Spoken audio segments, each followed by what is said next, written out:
দর্শক, পরিস্থিতি কিন্তু উত্তপ্ত হয়ে উঠছে। যেমন নির্বাচন কমিশনে এসে মির্জা ফখরুল ইসলাম আলমগীর বলছেন, অন্যদিকে জামাতের একটি প্রতিনিধি দল তারা অভিযোগ করে এসছে যে মনোনয়ন বাছাইয়ে পক্ষপাতিত্বমূলক আচরণ করা হচ্ছে। একই বিষয়ে কারো কারো মনোনয়ন বহাল থাকছে, আবার কারো কারো মনোনয়ন বাতিল হচ্ছে। একই বিষয় বলতে দুইটি বিষয়। একটা হচ্ছে ঋণ খেলাপি, সেই ঋণ খেলাপি ইস্যুতে কারোর মনোনয়ন বহাল থাকছে, আবার কারোর বাতিল হচ্ছে। আরেকটি হচ্ছে দ্বৈত নাগরিকত্ব। দ্বৈত নাগরিকত্বের এই বিষয়টা অত্যন্ত গভীরে চলে গেছে।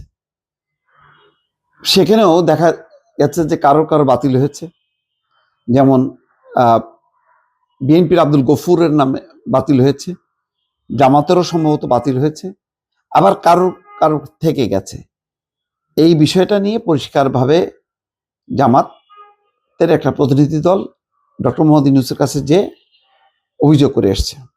এইমাত্র একটা খবর দেখলাম যে ইসলামী আন্দোলনের আমিরের আসনে জামাত কোনো প্রার্থী দেবে না, অর্থাৎ চরমোনাই পীরের।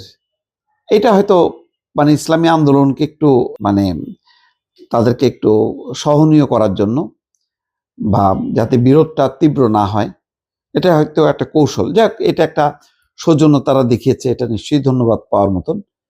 কিন্তু এই যে মনোনয়ন বাছাইয়ে পক্ষপাতমূলক আচরণের কথা বলে আসলো জামাতের পক্ষ থেকে, এটার সুরাহা কি হবে? সুরাহা করার মতন কি যথেষ্ট সময় আছে? সময় নেই। এই পুরো বিষয়টা যদি যাচাই বাছাই করতে হয়, তাহলে নমিনেশন পুরো প্রক্রিয়াটা, এই শিডিউলটা পিছাইতে হবে। আর পিছাইলে এটা ঈদের পরে চলে যাবে।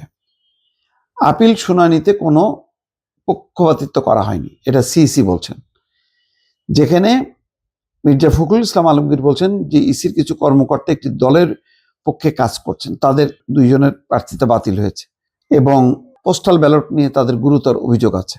এখন মাঠ পর্যায়ের কর্মকর্তাদের বিরুদ্ধে বলা হচ্ছে বিভিন্ন নির্বাচনী এলাকায় রিটার্নিং কর্মকর্তা, সহকারী রিটার্নিং অফিসার, পুলিশ সুপার, ভারপ্রাপ্ত ওসি কর্মকর্তা সহ কর্মকর্তাবৃন্দ একটি দলের পক্ষে কিছু কিছু ন্যাক্কারজনকভাবে কাজ করছে বলে অভিযোগ পাওয়া গেছে। যদিও সুস্পষ্টভাবে কোন কোন জায়গায় সেখানে বলা হয়নি। জামাত ইসলামের নাম ধরে মির্জা ফখরুল বলছেন, জামাতের নির্বাচনী কর্মীরা বাড়ি বাড়ি গিয়ে এনআইডি কপি, বিকাশ নম্বর, মুঠোফোন নম্বর সংগ্রহ করছে, যা ব্যক্তিগত গোপনীয়তা ভঙ্গ, ক্রিমিনাল অফেন্স। এই বিষয়ে আমরা ইতিপূর্বে আপত্তি জানিয়েছি। এই বিষয়ে জরুরি পদক্ষেপ গ্রহণ করা প্রয়োজন বলে আমরা জানিয়েছি ইসিকে। ঢাকা মহানগরী এলাকায় বিভিন্ন নির্বাচনী এলাকায় একটি রাজনৈতিক দল তাদের প্রার্থীদের বিজয়ী করার অনৈতিক কূটকৌশল হিসেবে দেশের ভিন্ন ভিন্ন এলাকা থেকে ভোটারদের ব্যাপক হারে এলাকা পরিবর্তন করাচ্ছে বলে অভিযোগ আছে। এখন এই যে অভিযোগ পাল্টা অভিযোগের মধ্য দিয়ে শেষ পর্যন্ত কি দাঁড়াবে বোঝা খুব মুশকিল। কারণ দুই পক্ষ দুটি গুরুত্বপূর্ণ জায়গায় গেছে। জামাত গেছে সরাসরি প্রধান উপদেষ্টার কাছে। প্রধান উপদেষ্টা অবশ্য বলছেন সব কেন্দ্রে সিসি ক্যামেরা বসানো হবে, যাতে ভোট অনুষ্ঠানের দিন যাতে কোনো রকম গোলযোগ বা অনিয়মগুলো ধরা পড়ে। কিন্তু এখন এই যে মনোনয়ন বাছাইয়ে যে পক্ষপাতিত্বের অভিযোগ, এটা কিভাবে দুটিটা সমাধান করা হবে?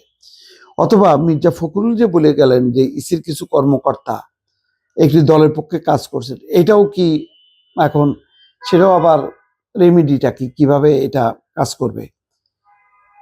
একটু জটিল হয়ে যাচ্ছে দর্শক। কালকে পরশু তরশু 3 দিন গুরুত্বপূর্ণ সময়। এই সময় যদি অভিযোগটা খুব গুরুতর আকার ধারণ করে, তাহলে এর সমাধান কে কোন পথে রাজনৈতিক অবস্থান নেবে বোঝা যাচ্ছে না। আজকেই কিন্তু উত্তপ্ত হয়ে উঠেছে। ছাত্র দলের পক্ষ থেকে নির্বাচন কমিশনের সামনে অবস্থান কর্মসূচি তারা রাত পর্যন্ত চালাবে বলেছে। সেখানে অভিযোগ হলো যে পোস্টাল ব্যালট নিয়ে। তাহলে পোস্টাল ব্যালট নিয়ে এবং ওই যে একই বিষয়ে ভিন্ন ভিন্ন সিদ্ধান্ত বিভিন্ন জায়গায়, দ্বৈত নাগরিকত্ব এবং ঋণ খেলাপি বিষয়, তো একটা জটিলতা কিন্তু দেখা যাচ্ছে। এটা যদি খুব বেশি মাথাচাড়া হয় তাহলে কিন্তু নির্বাচনী পরিবেশটা নষ্ট হবে। একথা বলাই যায় দর্শক। ভালো থাকবেন। আল্লাহ হাফেজ।